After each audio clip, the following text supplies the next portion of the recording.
$8,680. That is what FIFA charged real fans, ordinary football supporters, for a single seat at the World Cup 2026 final. Not a VIP box, not a premium hospitality suite. One single seat. And now, the United States government has had enough.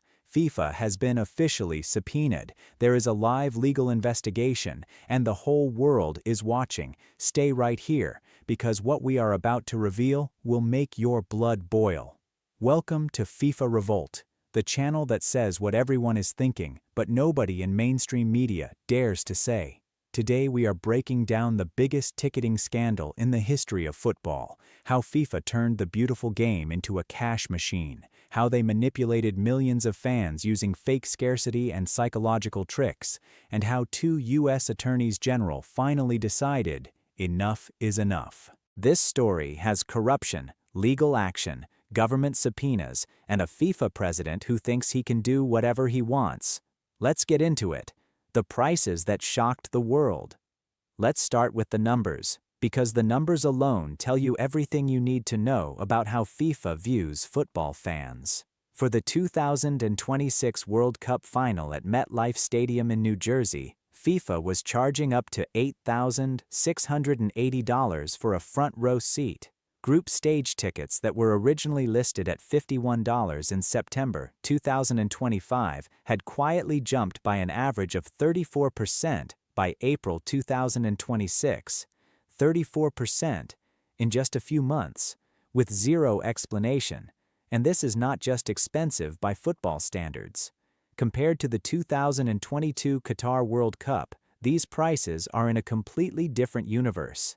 FIFA themselves admitted they abandoned price caps for matches in the United States and Canada, a decision they justified by saying restrictions would just push fans to third-party resellers. So FIFA's solution to overpriced tickets was to make the tickets even more expensive themselves.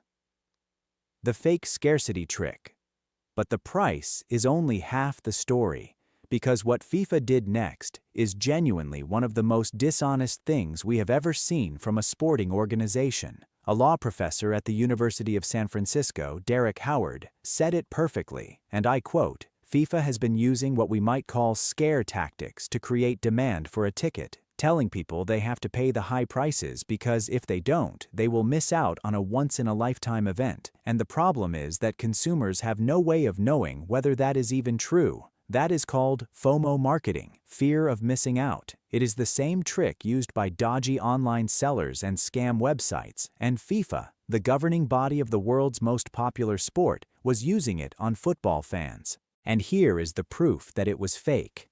An analysis found that ticket prices on the resale market had actually dropped below FIFA's face value for almost half of all group stage games, meaning the scarcity was never real. The urgency was manufactured. The panic was engineered. FIFA lied to fans, deliberately, to take more of their money. The legal hammer drops. On May 27, 2026, just days before the World Cup kicked off, something historic happened.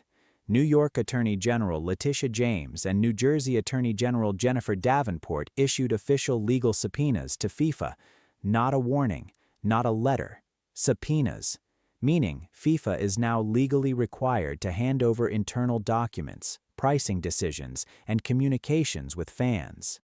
The attorneys general accused FIFA of creating, and these are their exact words, a gauntlet of confusion, fake scarcity, and impossibly high prices. Letitia James said, "No one should be manipulated into paying sky-high prices for seats, and fans should be able to trust that the tickets they purchase will be the ones they receive." And New Jersey's Jennifer Davenport added, "FIFA has turned buying a ticket to the World Cup into a gauntlet of confusion, fake scarcity, and impossibly high prices, all at the expense of consumers and hardworking New Jerseyans." The investigation will examine all 8 matches at MetLife Stadium, including the World Cup final on July 19th. It will look at whether FIFA violated consumer protection law by misleading fans about seat locations and artificially inflating prices. Legal experts are already warning that FIFA could face consequences long after the tournament ends, including fines, mandatory refunds, and forced changes to how remaining tickets are sold. And fans are absolutely furious. Football Supporters Europe and consumer group Euroconsumers filed a formal complaint directly with the European Commission, accusing FIFA of abusing its monopoly position over ticket sales. Their statement was devastating. They said, FIFA holds a monopoly over ticket sales for the 2026 World Cup and has used that power to impose conditions on fans that would never be acceptable in a competitive market. One major fan organization called it a monumental betrayal of the tradition of the World Cup. Monumental betrayal. From the people who love this sport more than anyone. And here is the most painful part of this entire story. The local residents of New York and New Jersey, the people whose taxes went toward building and maintaining the infrastructure for this tournament, are being priced out of attending matches in their own backyard. Attorney General James said it directly. New Yorkers have been waiting years for the World Cup to come to their backyard, and they deserve a fair shot at affordable tickets. They waited years. They supported this bid, they paid their taxes, and FIFA rewarded them with $8,680 tickets and a website designed to confuse and manipulate them. Here is what FIFA Revolt thinks, and we are not going to sugarcoat this. Gianni Infantino and FIFA do not see football fans as supporters of the sport. They see them as customers to be squeezed, as wallets to be emptied, as people who love football so much that they will pay any price. And FIFA exploited exactly that love. The dynamic pricing model, the fake scarcity, the confusing ticket releases, the misleading seat maps.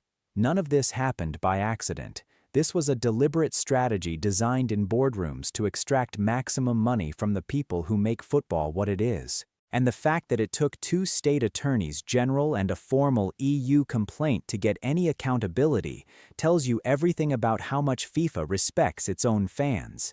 But here is the thing, this legal investigation is just the beginning. FIFA must hand over its internal documents now.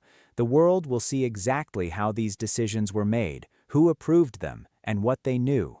The revolt has started, and we are not going anywhere.